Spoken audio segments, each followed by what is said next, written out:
Welcome to KP points. चलिए साहब, पिछले लेक्चर में हमने डिस्कस किया था वंशागति के आणविक आधार के 50 क्वेश्चन और अब हम डिस्कस करेंगे उद्ध विकास के 50 क्वेश्चन। पहला क्वेश्चन, ओरिजिन ऑफ स्पीसीज पुस्तक के लेखक कौन है? क्या साहब लामार्क हैं? बिल्कुल नहीं। Darwin? Yes, correct answer is Darwin.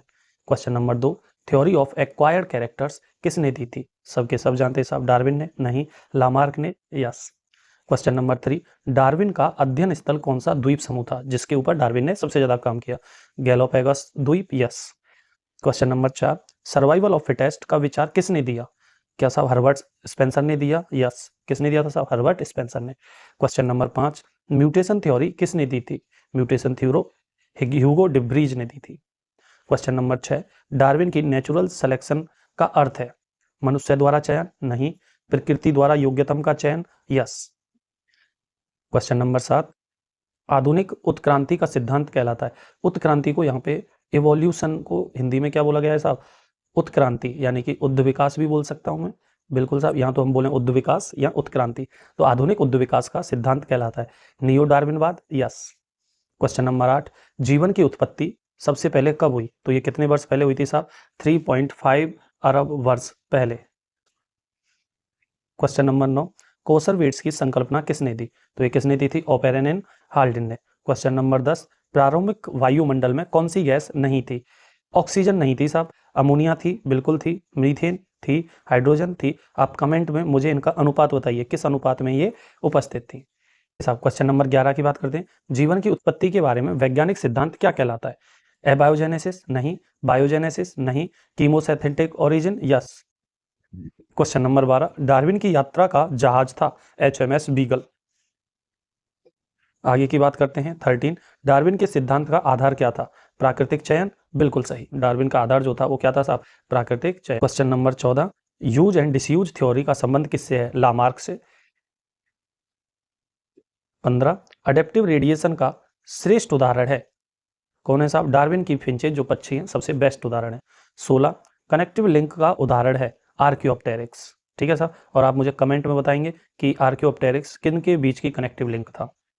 Question number 17, मनुष्य का वैज्ञानिक नाम? बहुत ही सिंपल है साहब, होमो इरेक्टस? नहीं। होमो सेपियंस? यस। क्वेश्चन नंबर 18, मानव की उत्पत्ति हुई कहां पे हुई साहब? अफ्रीका में। इंपॉर्टेंट क्वेश्चन है साहब। क्वेश्चन नंबर 19, फॉसिल का अर्थ है? तो फॉसिल का अर्थ क्या होता है? जीवाश्म होता है। 20, समान संरचनाएं क्या कहलाती हैं? क्या कहलाएंगे साहब? समजात, यानी कि होमोलोगस। आगे बात करते हैं क्वेश्चन नंबर 21 की, समान कार्य करने वाली भिन्न संरचनाएं क्या कहलाती हैं? तो ये क्या करेंगे? विषमजात। विषमजात को दूसरे शब्दों में क्या बोलते हैं? एनालॉगस या एनालॉजी। 22, वेस्टिजियल ऑर्गन है, उपयोगहीन अंग क्या क्या होते हैं साहब? वेस्टिजियल ऑर्गन होते हैं। क्वेश्चन नंबर 23, मानव का अपेंडिक्स किस प्रकार का अंग है? क्या ये अपशिष्ट अंग है? बिल्कुल साहब। क्वेश्चन नंबर 24, प्राकृतिक चयन की प्रक्रिया पर सबसे पहले किसने कार्य किया? क्या साहब डार्विन ने किया? नहीं। सबसे पहले काम किया था वॉलस साहब ने।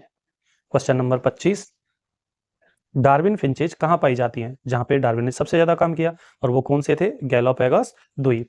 क्वेश्चन नंबर 26, पैलियंटोलॉजी का अध्ययन है? तो पैलियंटोलॉजी में किसका अध्ययन होता है साहब? जीवाश्मों का। क्वेश्चन नंबर 27, आर्कियोप्टेरिक्स किसका कनेक्टिव लिंक है? तो ये किसका कनेक्टिव लिंक है? सरीसृप और पक्षी का। क्वेश्चन नंबर 28, एटाविज्म का अर्थ है पूर्वजों के लक्षणों का पुनः प्रकट होना।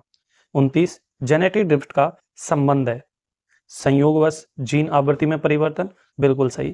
क्वेश्चन नंबर 30, स्पेसिएशन का अर्थ है तो नई प्रजातियों का निर्माण करना, क्या कहलाता है साहब? स्पेसिएशन कहलाता है। ठीक है। क्वेश्चन नंबर 31 की बात करें, हार्डी विनबर्ग नियम किससे संबंधित है? जीन आवृत्ति से? बिल्कुल सही, जीन आवृत्ति से हार्डी विनबर्ग नियम क्या है साहब? संबंधित है। इंपॉर्टेंट क्वेश्चन है। 30, क्वेश्चन नंबर 32 की बात करें, म्यूटेशन शब्द का अर्थ है? म्यूटेशन शब्द का क्या अर्थ है साहब? क्या जीन में अचानक परिवर्तन? बिल्कुल सही साहब। Question number 33, उत्क्रांति। उत्क्रांति क्या है साहब? एवोल्यूशन। हिंदी में एवोल्यूशन को क्या बोलेंगे? उद्ध विकास। ठीक है, तो उद्ध विकास का सबसे लघु इकाई है, तो ये जनसंख्या या पॉपुलेशन सबसे लघु इकाई होती है। क्वेश्चन नंबर 34, जीन फ्लो का अर्थ है जनसंख्या के बीच जीन का आदान प्रदान? बिल्कुल सही, जीन फ्लो कहलाता है साहब। क्वेश्चन नंबर 35, इंडस्ट्रियल मिलेनिज्म किसका उदाहरण है? इंडस्ट्रियल मिलेनिज्म एक प्राकृतिक चयन का उदाहरण है। क्वेश्चन नंबर 36 की बात करें, हॉर्स इवोल्यूशन का अध्ययन किसने किया? तो ये किसने किया था साहब?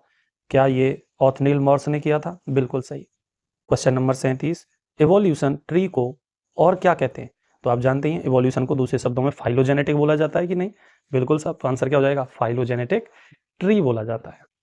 अब हम बात करते हैं क्वेश्चन नंबर 38 की, ऑन्टोजेनी रिपीट फाइलोजेनी किसने कहा था? क्या ये अर्नेस्ट हैकल ने कहा था? बिल्कुल सही। क्वेश्चन नंबर 40, मिसिंग लिंक शब्द का अर्थ है? लिंक तो होती है साहब बीच का, मिसिंग है यानी कि जो मिल नहीं रही है, तो वो क्या हो गई साहब? बीच की प्रजाति। क्वेश्चन नंबर 41, डार्विन के सिद्धांत की पुष्टि किससे होती है? यानी कि जो डार्विन का सिद्धांत है, जैसे हम क्या बोलते हैं, डार्विनिज्म बोलते हैं कि नहीं बोलते डार्विन की थ्योरी को, ठीक है, डार्विनवाद, क्या बोलते हैं उसे हम? डार्विनवाद। तो इसके सिद्धांत की पुष्टि कि ये सही है किससे होती है? ये क्या ये जीवाश्म से होती है साहब? बिल्कुल सही बात है, किससे होती है साहब? जीवाश्म से। क्वेश्चन नंबर 42, इवोल्यूशन की गति का प्रकार है, उद्ध विकास की गति कैसी होती है? धीमी होती है साहब, और काफी धीमी होती है। क्वेश्चन नंबर 43, आधुनिक मनुष्य किससे विकसित हुआ है? क्या वो होमो इरेक्टस से हुआ है? बिल्कुल सही। किससे विकसित हुआ है वो? होमो इरेक्टस। क्वेश्चन नंबर 44, लूसी जीवाश्म का संबंध किससे है? तो इसका आंसर है साहब ऑस्ट्रेलोपिथेकस। इंपॉर्टेंट है, आप जानते ही हैं, आप कमेंट में बताना आप और क्या जानते हैं लूसी के बारे में, ठीक है sir. Question number 45, Cenozoic era में विकसित हुए कौन ऐसे ऑर्गेनिज्म हैं, जीव हैं जो सीनोजोइक एरा में विकसित हुए? तो ये कौन है साहब? स्तनधारी। क्वेश्चन नंबर 45 हो गया। क्वेश्चन नंबर 46, डार्विनिज्म में निम्न में से क्या शामिल नहीं है? यानी कि डार्विनवाद में क्या नहीं है? क्या उत्परिवर्तन नहीं है डार्विनवाद में? बिल्कुल सही साहब, डार्विनवाद में उत्परिवर्तन नहीं है, वंशानुगति है, प्राकृतिक चयन है, संघर्ष है। अब बोले उत्परिवर्तन, आप याद रखना उत्परिवर्तन नियो डार्विनिज्म में है। क्वेश्चन नंबर 47, अडेप्टिव रेडिएशन का उदाहरण है? तो ये देखिए तीसरी बार रिपीट हो रहा है कम से कम, बहुत इंपॉर्टेंट क्वेश्चन है। डार्विन के फिंचेज जो हैं वो अडेप्टिव रेडिएशन का बेस्ट एग्जाम्पल है।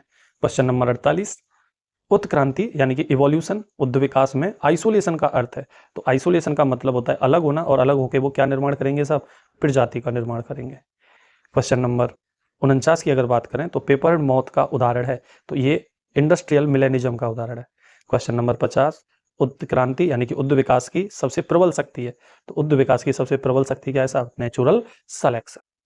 यहाँ पे हमने 10 से 12 मिनट के अंदर उद्ध विकास के टॉप 50 क्वेश्चन डिस्कस कर लिए हैं साहब।